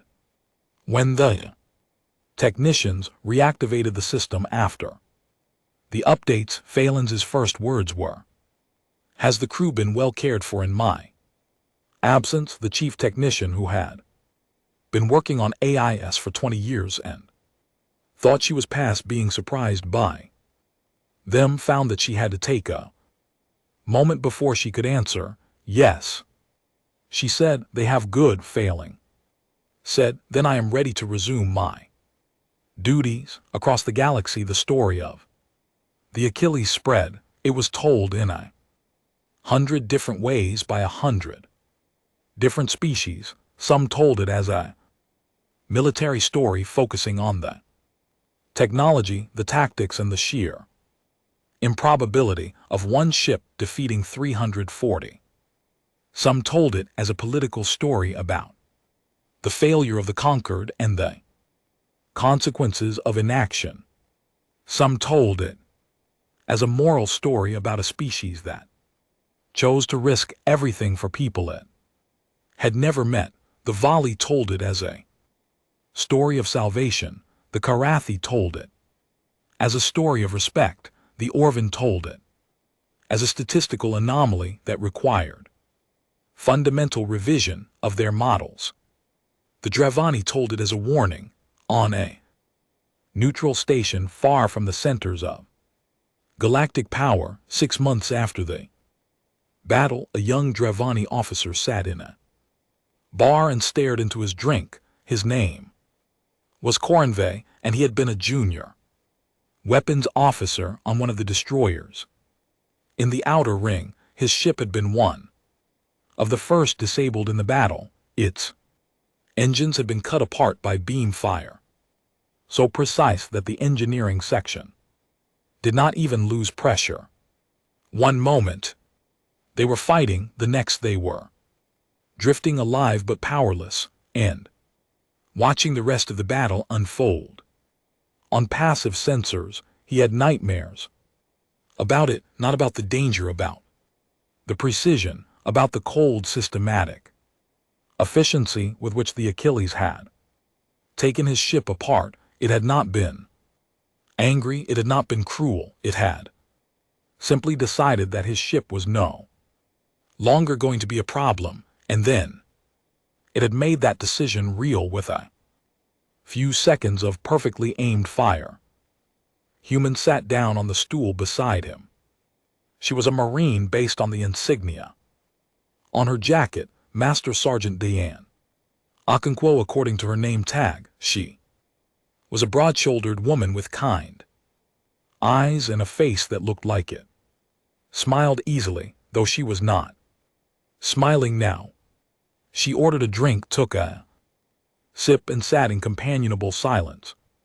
For a while, Koran looked at her. He knew she was human. She knew he was Dravani. In the months since the battle, encounters like this had become common. On neutral stations, former enemies sharing a bar, sharing a drink, trying to figure out what came next. There was no hostility in it. The war, such as it was over. What remained was the aftermath, and the aftermath was complicated. Can I ask you something? Koran said, sure. Why just one ship? Truly, not the political answer, not the diplomatic answer, the real answer. Why did your people send one ship against our entire fleet instead of bringing everything you had? Diane took a drink. She set the glass down and looked at him with those kind, steady eyes. Because sending a fleet says we want to win, she said. Sending one ship says we do not even need to try. She paused and then added more quietly, and that is the part that keeps you up at night, is it not? Koran stared at his drink for a long time. The bar was noisy around them. Laughter, music, the clinking of glasses, but in the small space between the two of them there was only silence, and the weight of a truth that he had been carrying since the battle and could not put down. Yes, he said, it is. Diane nodded. She did not gloat, she did not press the point. She simply sat beside a former enemy and drank her drink and let the silence be what it was. After a while, Koran spoke again. Your ship, the Achilles, it could have destroyed us, all of us. It targeted engines and weapons instead. It offered to let our rescue ships collect our wounded. Why? Diane looked at him. Because we were not there to destroy you, we were there to stop you, and there is a difference. Most species do not seem to understand that, but we do. You stop the threat, you do not burn the world. That is not who we are. Quran thought about that for a long time. Then he finished his drink, set the glass down and stood up. I think, he said carefully, that my people made a very large mistake when they decided to test yours. Diane almost smiled. I think you might be right. He nodded to her and walked away. She watched him go, then turned back to the bar and ordered another drink. Deep in Earth's orbital shipyards behind the asteroid belt, where Jupiter's gravity hid the construction platforms from casual observation, work had begun on a new ship. It was not a secret exactly. The Conquered knew about it. The intelligence agencies of a dozen species had detected the construction activity and had filed reports about it. But the reports contained very little detail because the shipyard security was extraordinary and the humans were very good at keeping things hidden when they wanted to. The ship's designation was UES Marathon. It was Siege Class Hull Number 2. The Marathon was not a copy of the Achilles, it was an evolution. Every lesson learned from the Battle of Thera was being incorporated into its design.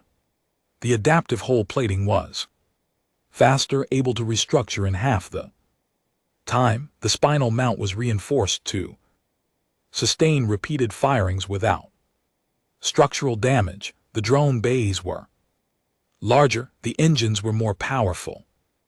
In the AI core was built on an expanded architecture that would make the Marathon's version of Phalanx even faster and more capable than the original. The construction crews worked around the clock. They were volunteers.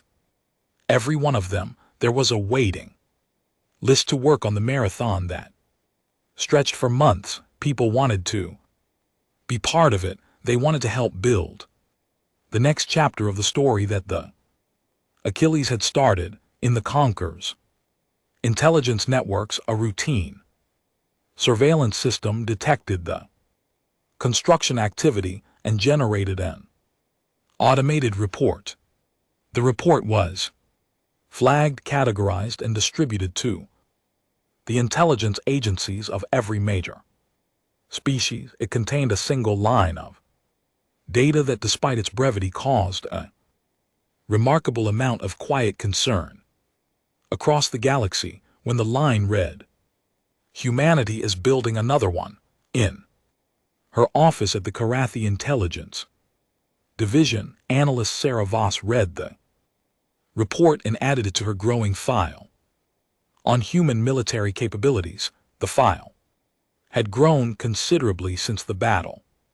She had spent months trying to understand the Achilles, and she was still not sure she fully grasped what she was looking at. The humans had hidden the most powerful warship in the galaxy inside an asteroid belt for years, and nobody had noticed. Now they were building a second one, and they were not even trying to hide it. She sat back in her chair and thought about what that meant. Hiding the first ship made sense. It was a surprise, a secret weapon held in reserve until the moment it was needed. But building the second one openly, that was different. That was not a secret, and that was a message.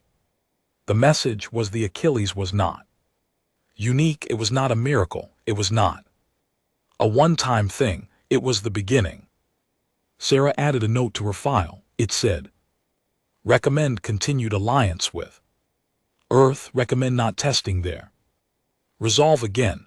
Recommend not giving them a reason to build a third one." She closed the file and looked out her window at the stars. Somewhere out there, in the dark between those stars, humanity was building.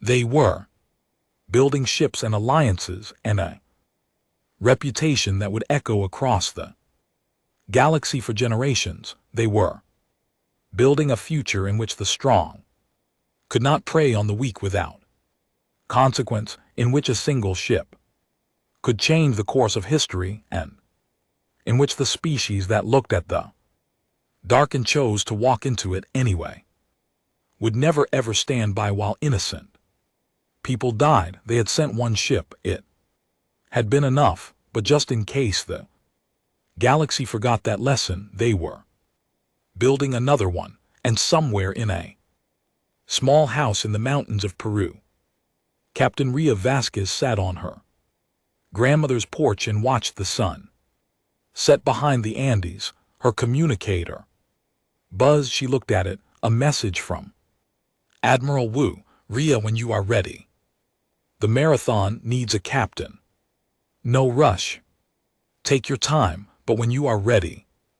She is yours. Vasquez looked at the message for a long time. She looked at the mountains, golden in the fading light. She thought about the 31 names she carried with her. She thought about the Balassi child who had watched the sky and hoped.